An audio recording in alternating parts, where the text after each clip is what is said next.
adalah kasratu mautil fuji'ah. Banyaknya orang mati mendadak. Masuk kamar mandi, pada itu salah kamar mandi, meninggal. Banyak seperti itu. Jatuh di kamar, terpleset, atau bahkan tidur bangun-bangun lagi. Banyak seperti itu. Alhamdulillah min tanding. Nah, kita bagaimana sikap kita adalah sikap kita bagaimana menggunakan sisa umur ini ya sebaik-baiknya untuk beribadah kepada Allah Subhanahu wa taala sebagaimana kata Rasulullah sallallahu alaihi wasallam, "Hasadu ummati ma baina sittina wa sab'ina sanah." Kata Rasulullah, masa panennya umatku, masa panen pahala maksudnya, ma baina sittina wa sab'ina sanah, antara 60 sampai 70 tahun. Allah kasih kita durasi umur tidak lebih dari 60 sampai 70 tahun. Ini umatnya Rasulullah sallallahu alaihi wasallam. Beda dengan umat-umat Nabi terdahulu, ya. Itu usianya bisa sampai 1000 tahun. Jadi bahkan dulu di zamannya Nabi Nuh alaihissalam, kalau ada orang meninggal usia 300 tahun, 300 tahun meninggal, kata orang dulu, aja mau bonceng kita orang di tahun ya, masing-masing sampai mati. Padahal usianya 300 tahun. Karena orang dulu usianya 900, 1800 tahun, itu umatnya Nabi Nuh alaihissalam. Tetapi kita umatnya Rasulullah sallallahu alaihi wasallam disebutkan dalam hadis, umatnya Rasulullah itu tidak lebih dari 60 sampai 70 tahun. Kalau ada yang lebih dari itu jarang, kalau ada yang kurang dari itu juga jarang. Umumnya 60. Tapi meskipun kita sebagai umat Rasulullah, umat yang paling pendek umurnya, tetapi amalan-amalan kita bisa mengungguli umat-umat terdahulu berkat dan karena Rasulullah sallallahu alaihi wasallam. Nah ini nih kelebihannya umat Rasulullah, umat yang paling terakhir, umat yang paling pendek umurnya, tetapi amalannya melebihi umat terdahulu, bahkan tidak akan dimasuki surga kecuali terlebih dahulu umat Rasulullah sallallahu alaihi wasallam. Nah ini Allahumma shalli ala Muhammad wa ala Muhammad. Mau yang tak gurun tadi ini kita akan membaca kitabnya Al-Habib Abdullah bin Ala Al-Haddad radhiyallahu anhu wa nafa'anallahu bih. Mau yang tak gurun tadi qala sallallahu alaihi wasallam, bersabda Rasulullah sallallahu alaihi wasallam, man salaka tariqan yaltamisu bihi ilman yassarallahu lahu bihi tariqan ilal jannah. Wa qala alaihi salatu wassalam, innal malaikata la tadau ajnihataha li talibil ilmi ridan bima yasna'. Nabi Nabi SAW, man salaka tariqan, siapa orang yang menempuh suatu jalan, ya, dia meninggalkan rumahnya, dia meninggalkan kampungnya, ya, untuk apa? Yaltamisu bihi ilman, untuk menuntut ilmu agama.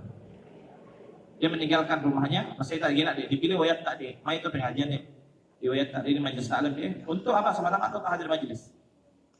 Orang yang meninggalkan kediamannya, kampungnya untuk menuntut ilmu agama, atau seorang anak yang meninggalkan kampungnya untuk belajar di pesantren, itu juga termasuk. Maka dikatakan yassarallahu lahu bihi tariqan ilal jannah, maka Allah akan mempermudah jalannya ke surga. Napa malum Allah taala ta'ala mitama surga. Kenapa ada kata-kata dimudahkan? Nabi malum Allah taala karena masuk ke surga itu repot, susah. Tidak ada di antara kita di sini satupun yang bisa menjamin dirinya masuk surga, tidak ada. Siapapun kita, saya ingin ada yang rasa deh. Tetapi saking sulitnya itu masuk ke dalam surga. Ya iya betul, malah tamu surga kalau kita meninggal husnul khatimah. Betul, ya. Mati husnul khatimah tahu kita meninggal dalam keadaan baik, ya, tidak ada dosa kepada Allah dan berdosa pada makhluknya, meninggal dalam keadaan baik baru insyaallah masuk surga. Nah, dan itu masalahnya memastikan diri kita meninggal dalam keadaan baik itu tidak bisa. Dan dia malah memastikan alawena mati macam. Tetapi Rasulullah SAW memberikan solusi. Jadi ada problem solving yang diberikan oleh Nabi Muhammad SAW. Apa itu? Kata Nabi, ini tadi, siapa orang yang keluar dari rumahnya atau keluar dari kampungnya untuk menuntut ilmu, baik itu seorang anak yang pergi menuntut ilmu di pesantren, atau kita mungkin yang keluar dari rumah kita untuk hadir majelis ilmu, karena ingin belajar ilmu agama, ingin hadir di majelis zikir, maka dikatakan orang tersebut Allah akan mudahkan jalannya ke surga. Artinya apa? Dan apa Allah Taala mempogau kira-kira sehingga mudah bagi dia untuk meninggal dalam keadaan husnul khatimah dan berujung masuk ke surga. Artinya apa? Diringankan dia untuk beramal soleh, diringankan dia untuk meninggalkan maksiat. Sulit bagi dia maksiat, mudah bagi dia beribadah, sehingga kelak berkat dia hadir majelis ilmu, ya, istiqamah hadir di majelis ilmu, maka itu menjadi sebab Allah akan mengarahkan dia, menggiring dia terus mengumpulkan amal soleh dan akhirnya meninggal dalam keadaan husnul khatimah. Seperti itu. Jadi hadir tak usah majelis taklim di luar biasa tau dia. Ini sudah malah menjadi sahabat mengiringi Allah Taala kita surga tanpa kita sadari. Jadi mau apa aja dirani pengajian majelis taklim itu apa dipakai itu apa hadir. Mangat tuh usahakan hadir. Bahkan ulama mengatakan kita duduk di situ paham atau tidak paham penjelasan. At-tawali itu biru dia, para kak dari majelis. Ini luar biasa. Kemudian hadis yang selanjutnya mengatakan innal malaikata la tadau ajnihataha li talibil ilmi ridwan bima yasna. Sesungguhnya Allah Subhanahu wa taala akan meletakkan sayap-sayapnya kepada para penuntut ilmu, ya, kita akan hadir tadi Imam Salim ya. Karena ridho terhadap apa yang mereka perbuat. Artinya apa?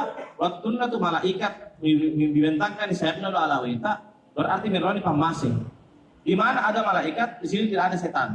Di mana ada setan, di situ tidak ada malaikat. Jadi mau ada malaikat suruh muruh untuk dialawita dia.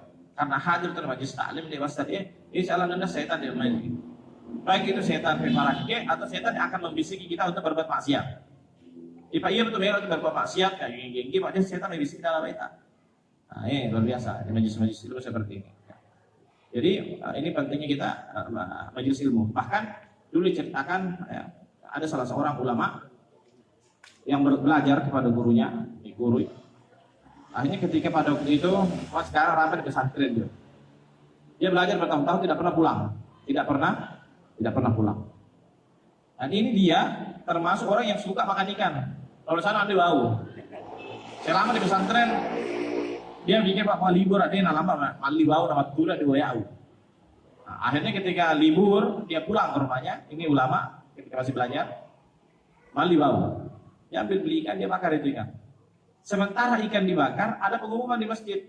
Telah datang seorang ulama besar, Syekh Fulan, ya, akan mengadakan pengajian kitab hadis. Pelajaran dimulai sekarang. Mamanya tunggu benar pilir, benar dia mendong sama sih, malah kita harus mendong. Langsung belajar dulu lah, membuat kita dia. Apa yang terjadi? Sementara dia belajar kebakaran bayana. Apa dia ingin apa tero gina apio? Manila bagi guru. Akhirnya bisa nih kebakaran lo ya kok. Lo bayang lah soalnya mau asal dia terganggu pelajaran. Lo beti bayana. Ada hebatnya orang dulu luar biasa. Mau kita kalah, tanggung dan tidak tahu dia.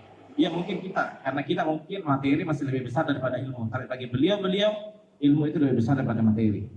Nah, ini luar biasa. Tapi kita butuh yang lama pengajian. Itu kita ukur dulu, periksa dulu, mati dulu, baru pergi pengajian. Ini contoh saja. Ada yang berbahaya jangan ditiru. Nah, maksudnya apa? Saking, begitu loh. Saking ininya mereka kepada ilmu sampai hal-hal seperti itu tidak membuat mereka angkat kaki dari majelis ilmu. Ya. Bahkan Al-Imam Ibnu Munzir, pengarang dari kitab At-Targhib wa Tarhib. Ya, ini salah satu sosok ulama yang luar biasa kepada ilmu. Jadi Imam Ibnu Munzir ini mali tidak dua goyang. Ulama namanya Imam Ibnu Munzir. Beliau ini punya dua rumah. Satu rumah untuk tinggal bersama keluarganya, satu rumah isinya kitab semua. Jadi tidak ada lemari, tidak ada perabot, tidak ada isi kecuali semua isinya kitab. Tempat beliau ruang baca khusus. Nah, jadi setiap hari-harinya beliau selain mengajar dihabiskan di kamarnya untuk belajar. Akhirnya Imam Ibnu Munzir suatu ketika sementara belajar datang pembantunya, wahai Imam Ibnu Munzir, anakmu sekarang sedang sakit di rumah, tolong jenguk. Lama kita anakmu dulu. Nawusir pegawai nas, tak panggang main. Sudah. Besoknya datang lagi, wahai Imam Ibnu Munzir, anakmu sekarang demamnya tambah tinggi. Tolong dilihat di rumah anakmu itu. Kamu ganggu, keluar. Diusir lagi pembantunya. Besoknya datang lagi, wahai Imam Ibnu Munzir, anakmu baru saja meninggal. Tolong kau ke sana untuk mensolati anakmu. Usir gua dari pembantunya dong. Kamu ganggu, keluar. Macam kita. Akhirnya anaknya di rumah disolati, diurus, dan diantar jenazahnya depan rumahnya ayahnya tadi, depan rumah Imam Ibnu Munzir. Diangkat jenazah. Wahai Imam Ibnu Munzir, kata Rama. Bila itu ada jenazah anakmu, ini dia kita kubur deh. Tahu apa kenapa? Anak Imam Ibnu Munzir mau buka. Itu. Nah, itu jenazah anaknya. Apa cara ya, sudah bawa. Pokoknya apa? Lanjut baca kitab. Nah, ini Imam Ibnu Munzir. Kalau kita mungkin di kampung pakai perasaan, tega benar anak-anak dia. Tapi beliau Imam Ibnu Munzir seorang ahli ilmu, saking cintanya kepada sampai segitunya beliau. Anaknya meninggal beliau dah ada. Nah, tetapi kenapa? Yang meninggal anaknya, ayahnya ulama, didoakan. Pasti selamat. Paham sampai sini? Meskipun beliau tidak menghadiri jenazah anaknya, tetapi beliau adalah seorang ulama, orang soleh dan mendoakan anaknya yang sudah meninggal, maka anaknya di alam kubur menjadi selamat. Jadi, Seperti malam pada mengantar kubur, ya, bukan hanya sekedar mengantar, seharusnya kita kalau mengantar kepada jenazah itu disertai dengan bacaan, membaca itu zikir, membaca salawat, membaca surat Al-Ikhlas, dihadiahkan untuk mayit. Ya. Kalau sekarang tidak, masalah ketawa-ketawa kadang. Antar jenazah dan ambil pelajaran di situ. Ya. Nah, dikatakan oleh para ulama, kalau sudah ada satu jenazah yang keluar dari rumah kita, tetapi kita belum mengambil pelajaran di situ, masih terus maksiat, ibadahnya masih tidak berubah. Padahal sudah ada satu jenazah keluar dari rumahnya, maka jangan harap orang itu bakal dapat hidayah lagi. Dan siapa yang bisa memberi nasihat terbesar selain kematian? Ulama mana lagi yang akan datang memberikan Anda nasihat? Karena adanya satu anggota keluarga kita yang keluar dari rumah menjadi jenazah, itu sudah nasihat terbesar di dalam hidup. Bahwasanya awas satu itu ini. Nah, tapi kalau sudah itu terjadi, satu jenazah, dua jenazah, tiga jenazah keluar, tapi saya nakiro, udah tidak manfaat. Diajak majlis taklim tidak mau, sholat berjamaah tidak mau, baca Al-Quran tidak mau. Ya. Sampai-sampai kan Imam Syafi'i mengatakan, man balagal arba'ina, ya, walam itarajjah dinuhu ala dunyahu, kutiba ala jabhatihi aisyu min rahmatillah. Siapa orang sudah sampai umurnya 40 tahun, ini kata Imam Syafi'i, ya.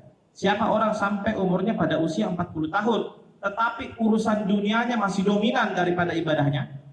Jadi beribadah, tetapi urusan dunianya itu masih dominan. Maka dikatakan Imam Syafi'i, orang tersebut sudah distempel kepalanya oleh setan. Aisun min rahmatillah, orang ini sudah putus dari rahmat Allah Subhanahu wa taala. Jadi hati-hati, terkadang di antara tipuan setan kepada kita, paling bertambah usia, paling misibu ya yamam. Ya, seperti itu. Ini terjadi. Makanya Imam Syafi'i sudah mewanti-wanti. Makanya ulama mengatakan, kalau di antara kita yang pada usia 40 tahun, malah diwakilkan dia urusan lino tahu, diwakilkan udah tahu. Itu tahu-tahu itu dipercaya, dilatih, pasal carana dia menjalankan. Ya, saya tinggal mengontrol saja, langsung masih giam. Nah, seperti itu. Memperbanyak ibadah majlis taklim. Karena jangan sampai kesibukan kita dengan urusan-urusan duniawi membuat langkah kita berat ke majelis, ya, atau jarang ke majelis, atau jarang menghadiri sholat berjamaah di masjid. Karena urusan dunia, karena ini sudah diwanti-wanti oleh Imam Syafi'i radhiyallahu anhu arba. Karena Imam Syafi'i sudah mengambil, bahkan Imam Syafi'i mengatakan pada usia 40 tahun dianjurkan memakai tongkat, disunnahkan memakai tongkat teeng tahu. Jadi mak dia ulama tak dia biasa habaib tak